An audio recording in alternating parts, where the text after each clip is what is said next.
мақсатта біз қазір құмнан жасалатын әртүрлі скульптуралардың музейіне келіп тұрмыз. Қызық болады деген ойдан бірге көрейік.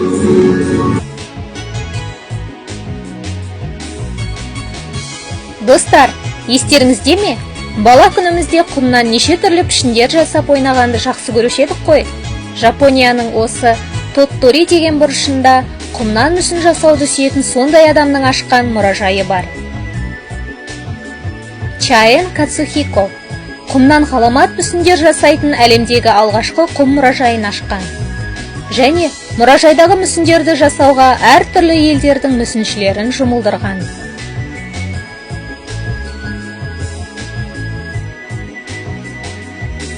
Осының алдында көрген Тоттори құмды дөңдерін мыңдаған жылдар бойы табиғат жасап шығарған болса, бүгінгі құм мұражайындағы мүсіндер адамның қолынан шыққан өнер туындылары.